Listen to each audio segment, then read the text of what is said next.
We spend a significant amount of our time indoors as a species. And what we have not focused on is that indoor environment relative to what we're actually meant to live in. So circadian rhythm, biophilic exposure, your exposure to movement, like not being stationary all day, the type of food that you eat, the water quality, air quality. So all of those components are what bringing together, I think, the building of the future, right?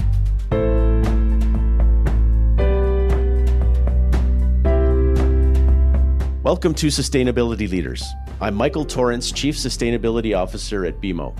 On this show, we will talk with leading sustainability practitioners from the corporate, investor, academic, and NGO communities to explore how this rapidly evolving field of sustainability is impacting global investment, business practices, and our world.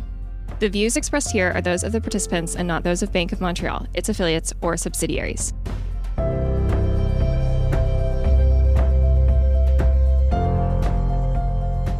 Good morning, everyone. I'm James Burrow, Director of BMO Sustainable Finance, and welcome to our discussion around sustainability in the built world. Today, we will explore the multifaceted reasons why real estate owners and developers are increasingly committed to sustainable practices and how builders are supporting these initiatives. I'm excited to be joined today by a great panel of experts. With me, I have Angela Adducci, who is Senior Advisor at BMO's own Climate Institute. Angela came to us from Aon, where she led renewables and climate policy efforts. We also have Ryan Poole, who leads sustainability efforts for DPR Construction, one of the country's top builders and a company with a global presence. We have Kathy Thurston, Executive Director and Director of Sustainable Finance for PGIM Real Estate, a role she progressed to after working in portfolio management across PGIM's Core Plus and high yield debt investments. And finally, Nick Ryan, who's Technology and Commercialization Manager for the Department of Energy's Building Technologies Office. So let's get started on the first topic. And here I wanted to be bold and address this one head on from the start. Are business practices that are good for the planet and also good for the bottom line possible, or is there always some trade-off involved? I'm curious about how your organizations are pursuing sustainability and whether they see this as being in tension with financial performance or complementary to financial performance. Kathy, perhaps I can start with you, and perhaps you could give us a view of how PGIM thinks about its long-term kind of investment horizon and view with regards to sustainability. Great, thanks. I would say that even though there are some tensions, we believe strongly you can accomplish both things. What's good for financial results can be doing good for the planet as well. As one of the largest owners of commercial real estate globally, we think that we should be doing the right thing for the communities in which we own buildings, finance buildings, and as a fiduciary to our investors. And we want to protect our investors' capital at the same time by maintaining lasting value in the buildings that we own and operate and finance. So we focus on issues of sustainability like energy, water, waste reduction strategies, and developing and operating efficient buildings, because that in turn will attract tenants, attract residents. That in turn adds to lasting value. And taking a practical approach, we believe you can accomplish both. And when you think about just operating very efficient buildings, it just makes good business sense. Thanks very much, Kathy. Maybe we can go to Ryan next to talk about how DPR kind of integrates sustainability into its construction practices and how that affects financial performance. Yeah, Kathy, it's a great segue. I mean, really what you guys dream up is then what we have to put into reality, right? And so I think the practices around that to help meet those goals are really where rubber meets the road, and so we've really, made sure that we spearhead and keep early collaboration as a key focus. Traditionally that's been difficult in the construction industry, but, in modern deliverable times, we're really focused on early collaboration with our partners all together at the table to be able to make these decisions, to be able to put sustainable practices, materials, and design features in place.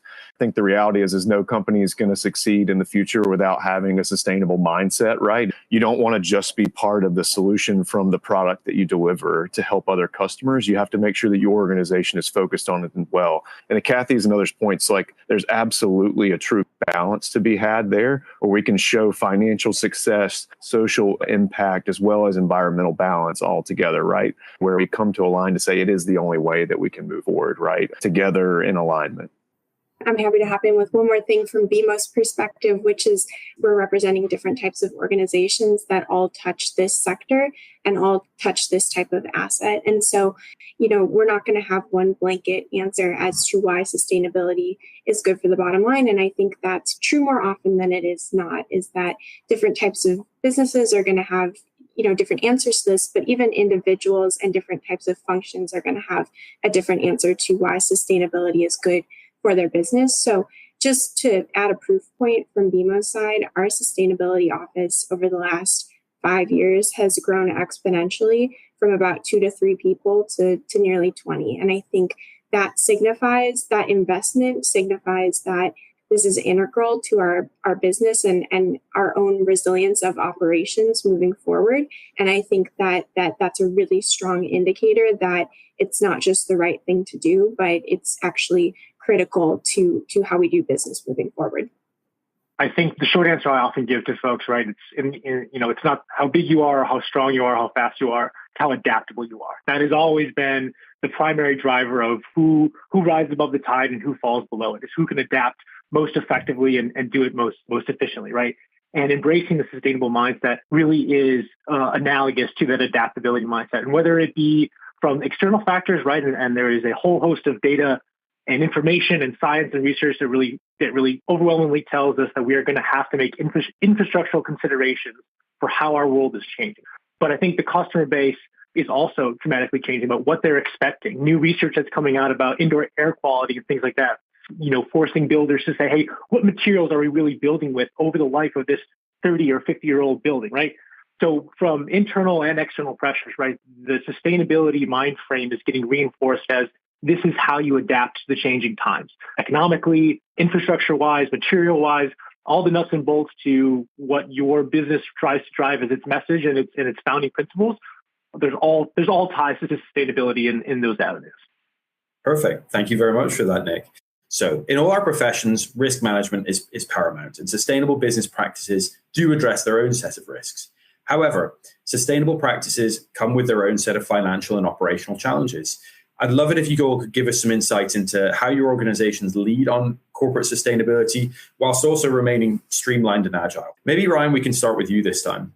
Yeah, thanks so much, guys. I think one of the biggest things is leveraging data, right? Leveraging the analytic capability that we have now that we haven't had in historical context, right? So making sure that we do the upfront planning to know that when we build buildings, they're built to last. They're built to be there for their entire life cycle. What's the return on that? How can we make sure we transition to green technologies that are efficient and economical that we can scale? And the more we continue to see demand increase, as we've seen over the trajectory, we'll continue to see that supply and cost and things normalize. So I think making sure that we have that early collaboration, that we're using data analytics and all the platforms that we have available. Our high-performing buildings become places that we look to for the future to know when we have instability, when we have things to question. Those are the techniques that have proven to be fruitful. So I think there's a holistic look at all this, not just at the immediate financial return, but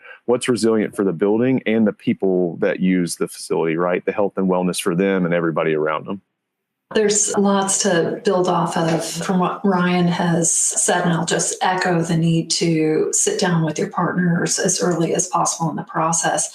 But just taking a step back and thinking about how do you approach this? How do you stay nimble as a firm, but put that sustainability lens on your operations and what you're doing?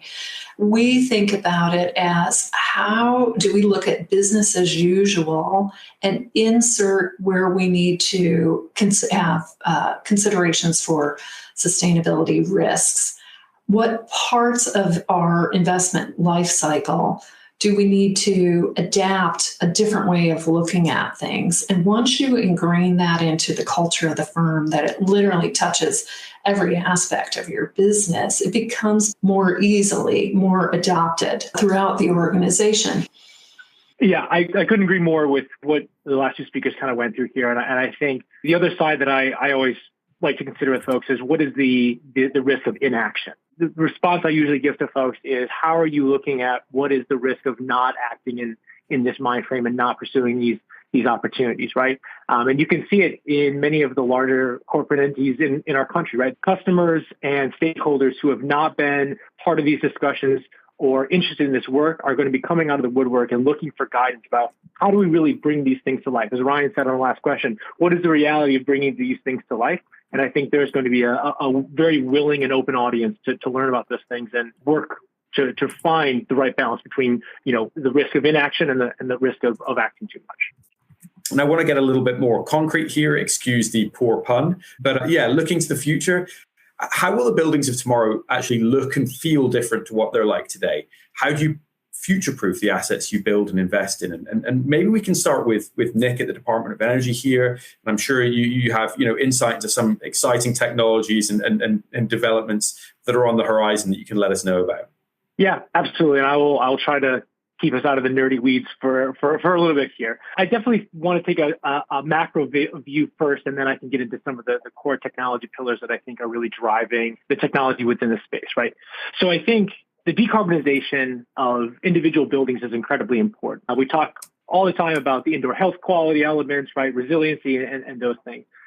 The broader game, so to speak, right, is what is the role that buildings play within the grid infrastructure? The grid infrastructure is really where you get decarbonization of the energy economy at scale. And this is a newer framing for how we're looking at buildings, is not just what role do buildings play as a passive input into that system, right? But how do we make them an active contributor to that decarbonized grid in a more effective way, right? One of the greatest opportunities, especially if we start thinking about large commercial and things like that, is the ability for energy storage. There are a number of ways that energy storage can be developed or installed alongside traditional construction projects, right? You can either have them be just straight batteries in your basement and other areas of kind of greater resiliency. You can embed them into the walls of your building, right? As more electrified equipment comes on to the networks, it's not so much about reducing overall demand. That is important to be sure. And that we have resiliency measures like insulation and windows. But at peak moments, right, in the morning when everyone is getting ready for the day, that's a peak at the end of the day. How do you manage the peak demand and then shift that off? And this is where all these systems start to become a greater sum than the parts that they bring to the table, right? It is the organization of both your demand reduction measures, your HVAC equipment, your energy storage systems, plus a smart system that can make all of those other systems work in harmony as they're really designed. So that's the arc that we're trying to take buildings to, where they are smarter, they're more efficient, they're more resilient, they're more comfortable, they're more adapt to human needs, right? Performance-based and human-centric technologies are core to our mission here. And that's really how we're trying to chart the course forward. And all of those things take a lot of coordination, both on the technical and non-technical side, but we really do have a clear vision of what the future of buildings really should look like, and that's kind of what we're aiming for. Perfect. Thank you, Nick. That's really interesting. So Ryan, maybe we can go to you next, and perhaps you could just give us some examples of what DPR is doing with new technologies, with innovation in your day-to-day kind of building practice. Yeah, I mean, it's a perfect segue, Nick. So obviously, we've been really focused on the operational energy piece of it for a long time. And how do we continue to reduce energy is the primary focus, right? So lots of strategies that we continue to develop on to create more efficient buildings. I mean, there is a predominant focus that we also have not had on the past, that we spend a significant amount of our time indoors, as a species. And what we have not focused on is that indoor environment relative to what we're actually meant to live in a conducive outdoor environment. So circadian rhythm, biophilic exposure, your exposure to movement, like not being stationary all day, the type of food that you eat, the water quality, air quality. So all of those components are what bringing together, I think, the building of the future, right? Which is a building that focuses on the true holistic nature of the impact from environmental and social of the people that are inside of it and outside of it. And to Nick's point, the connectiveness of all that through the network, because that's where we've we can't look at it singularly. We have to look at this as we build, on a larger scale. Kathy, maybe if we could go over to you to think about how PGIM incorporates sustainability into its investment lens so that you're not investing in stranded assets or in assets that are likely at risk of becoming stranded even. Yeah, we spend a lot of time thinking about the future and what both Nick and Ryan have described that is coming, both for our developments and for standing assets.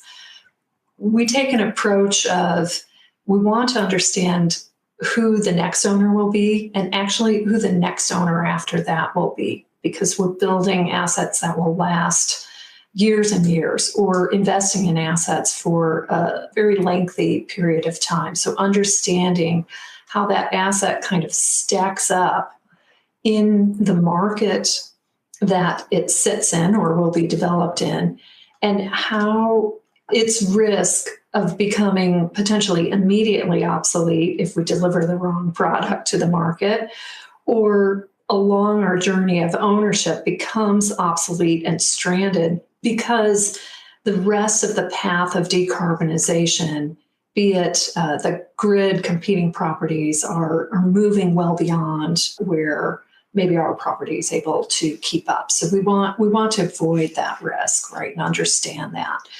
I can't understate, again, it's data. It's getting really smart with the data that we can extract from our buildings, looking at year-over-year performance of standing assets and understanding where can we make adjustments. And certainly after delivering a new development with partners, it doesn't stop there. We don't just design to deliver. We design to set ourselves up for good, strong operation beyond that. And I think taking that approach helps you avoid that risk of kind of falling behind the pack and finding your building devalued because you've effectively become stranded, if you will. Buyers aren't interested, tenants aren't interested. This demand comes not just from tenants and residents, but investors are looking for this as well. They want to know that we have this eye to the future and we're protecting them as a fiduciary to these types of risks, not keeping up with energy regulation, not keeping up in the markets that are clearly decarbonizing, and our buildings not being able to compete. So it's top of mind in everything we do. That's great. Thanks, Kathy. Okay, so moving on. We live in an age of big data where computing power is driving decisions more than ever. How are technologies such as AI and the Internet of Things going to help us decarbonize the built environment? And what recommendations would you have, very specific recommendations would you have about how you would start using and harnessing those technologies? Nick, maybe we'll start with you. Yeah, absolutely. So I think it really starts with the data that you are using, right? I think that's really a critical part of this. Understanding what your building's usage is looking like, I think is really what informs a lot of those technologies that you were talking about, James. That's what they rely on in order to really start, maximizing the efficiency that they can extract from your building. And so there are a number of resources that are available, right? There is Energy Plus, there's Open Studio. These are publicly available through the federal government to really help in the modeling of your building. There's commercial databases called Comstock. It is a national data source about energy use within different commercial buildings. And of course, engage with your utilities, right? They are the ones who are going to have the most up-to-date information about what your building's energy usage is, what other buildings similar to ones that you are planning on building, what they look like.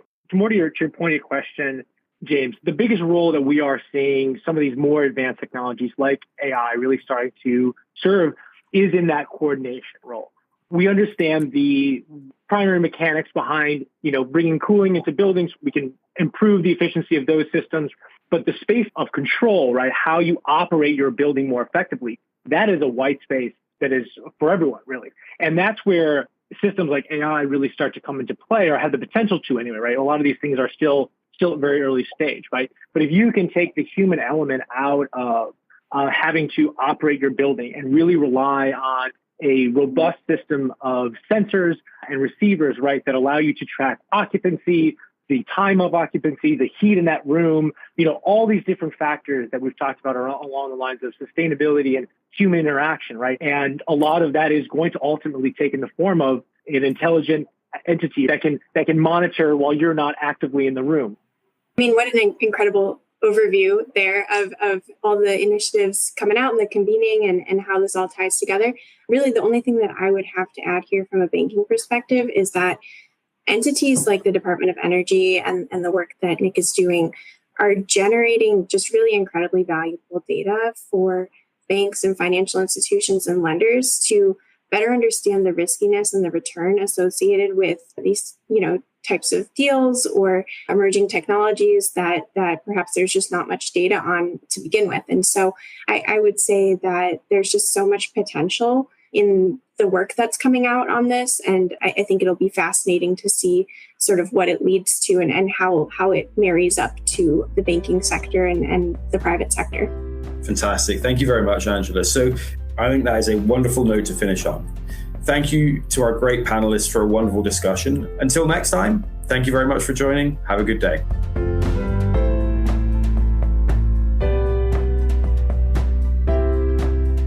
Thanks for listening to Sustainability Leaders. This podcast is presented by BMO. You can find our show on Apple Podcasts, Spotify, or your favorite podcast player. Press the follow button if you want to get notified when new episodes are published. We value your input, so please leave a rating, review, and any feedback that you might have, or visit us at bmo.com/sustainability leaders. Our show and resources are produced with support from BMO's marketing team and Puddle Creative. Until next time, thanks for listening, and have a great week. For BMO disclosures, please visit bmocm.com/podcast/disclaimer.